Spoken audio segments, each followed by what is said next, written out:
Wawasan kebangsaan merupakan cara pandang bangsa Indonesia dalam rangka mengelola kehidupan berbangsa dan bernegara yang dilandasi oleh jati diri bangsa dan kesadaran terhadap sistem nasional yang bersumber dari Pancasila, Undang-Undang Dasar Negara Republik Indonesia tahun 1945, Negara Kesatuan Republik Indonesia dan Bhinneka Tunggal Ika, guna memecahkan berbagai persoalan yang dihadapi bangsa dan negara demi mencapai masyarakat yang aman, adil, makmur, dan sejahtera. Di dalam wawasan kebangsaan terdapat 4 konsensus dasar berbangsa dan bernegara.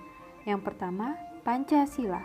Pancasila merupakan pilar ideologis negara Indonesia. Yang kedua, Undang-Undang Dasar 1945 merupakan konstitusi dan sumber hukum tertinggi yang berlaku di Republik Indonesia. Yang ketiga, Bhinneka Tunggal Ika merupakan semboyan bangsa Indonesia yang tertulis pada lambang negara Indonesia.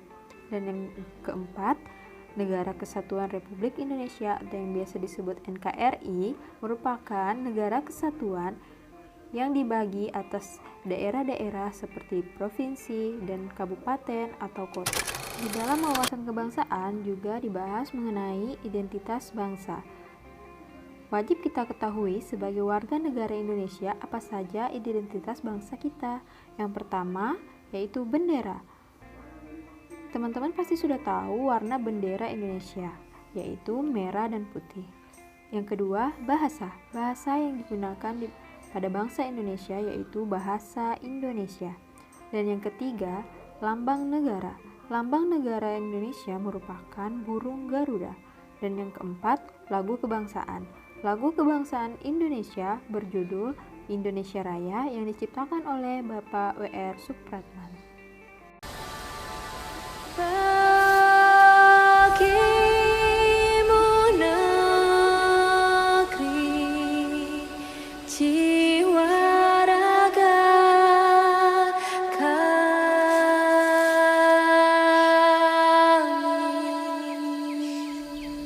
Indonesia merupakan negara dengan kekayaan alam yang melimpah ruah. Keanekaragaman budaya, tradisi, dan kesenian, serta keberagaman jenis kuliner juga tak kalah mempesona.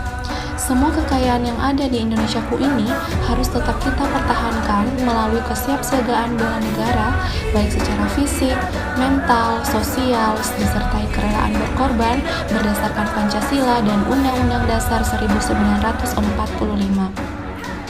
Cinta tanah air dapat dimaknai sebagai suatu perasaan mencintai negaranya sendiri dengan sedia mengabdi, berkorban, memelihara persatuan dan kesatuan, melindungi tanah airnya dari segala ancaman. Dengan adanya kesadaran berbangsa dan bernegara, maka kita memiliki keikhlasan dan kerelaan bertindak demi bangsa dan negara kita. Oleh karena itu, untuk mempertahankan Indonesia, berikut saya ulas implementasi cinta tanah air dan sadar berbangsa dan bernegara dalam kehidupan sehari-hari. Yang pertama, mencintai dan melestarikan lingkungan hidup dengan menjaga kebersihan dan membuang sampah pada tempatnya.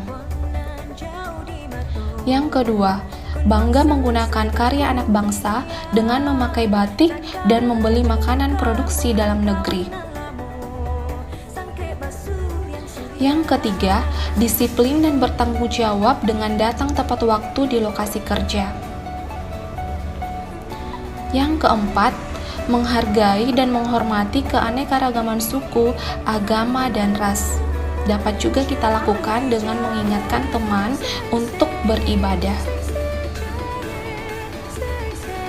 Dan yang kelima, mendahulukan kepentingan umum di atas kepentingan pribadi. Itulah aksi dari cinta tanah air dan sadar berbangsa dan bernegara yang dapat kita lakukan dalam kehidupan sehari-hari. Semoga bermanfaat.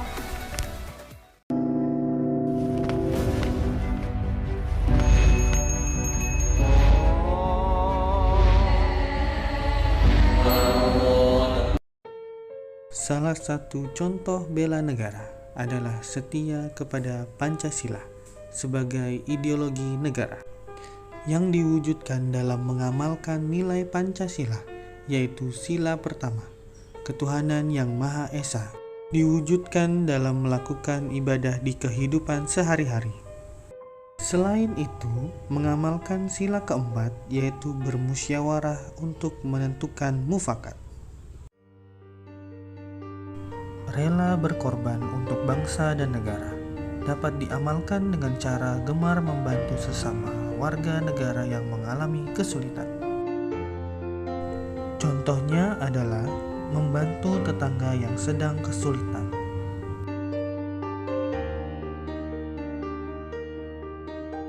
Melakukan donor darah, melakukan sosialisasi, serta memeriksakan kesehatan penerus bangsa. Poin selanjutnya dalam upaya kemampuan awal bela negara adalah senantiasa menjaga kesehatan dengan cara memeriksakan kesehatan secara rutin ke dokter agar dapat mencegah berbagai macam penyakit.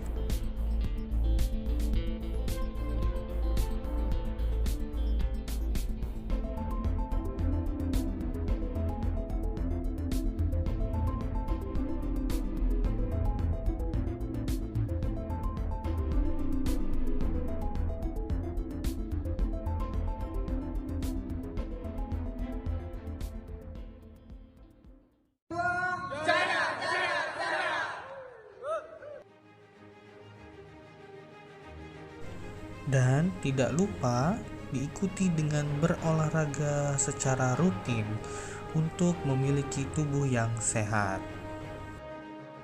Assalamualaikum warahmatullahi wabarakatuh. Perkenalkan, saya Agus Wiranto, peserta Latsar CPNS Angkatan 85 Kelompok 3, Kabupaten Penajam Pasir Utara. Pada kesempatan kali ini, saya akan mereview kembali materi yang telah saya dapatkan pada Sinkronus Agenda 1, yaitu analisis isu kontemporer. Selamat menyaksikan. Dalam kehidupan, kita akan mengalami yang namanya perubahan. Perubahan tidak dapat dihindari, melainkan harus dihadapi. Oleh karena itu, kita harus mampu beradaptasi pada perubahan dan mampu menyelesaikan segala permasalahan yang diakibatkan dari perubahan tersebut. Lalu, apa yang dimaksud dengan perubahan lingkungan strategis?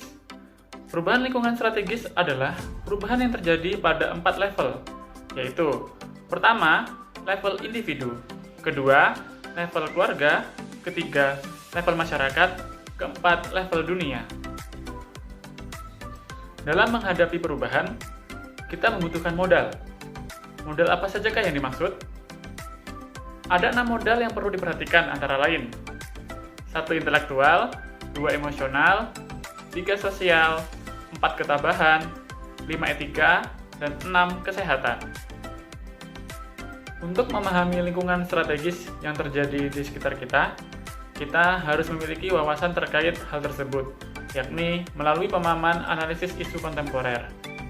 Sebelum kita memahami analisis isu kontemporer, kita harus mengetahui apa itu isu kontemporer. Isu kontemporer merupakan kelompok isu yang mendapat perhatian dan sorotan publik secara luas dan memerlukan penanganan sesegera mungkin dari pengambil keputusan. Tidak semua isu merupakan isu kontemporer. Ada 4 langkah yang dapat kita lakukan untuk menganalisis isu kontemporer. Yang pertama, melakukan pra-analisis isu. Yang kedua, menapis isu dengan teknik APKL dan USG. Selanjutnya yang ketiga, menggunakan alat bantu Fishbone. Dan yang keempat, membuat alternatif penyelesaian isu. Demikian ringkasan analisis isu kontemporer. Selanjutnya, mari kita dengarkan penjabaran isu-isu kontemporer terkini oleh rekan saya. Assalamualaikum warahmatullahi wabarakatuh. Pada kesempatan kali ini saya akan menjelaskan terkait isu-isu strategis kontemporer. Sebelum masuk ke pembahasan isu strategis kontemporer, kita harus tahu dulu apa saja yang dimaksud dengan isu aktual, isu terkini, kabar burung, dan hoaks. Isu aktual berarti masalah atau pokok persoalan yang benar terjadi, atau akan terjadi dan sedang menjadi perbincangan orang banyak. Contohnya seperti resesi ekonomi global tahun 2023 ini. Isu terkini yaitu persoalan yang saat ini menjadi bahan perbincangan oleh masyarakat, seperti isu Perpu Cipta Kerja. Kabar burung yaitu berita yang masih simpang siur dan biasanya menggunakan kata-katanya yang berasal dari mulut ke mulut.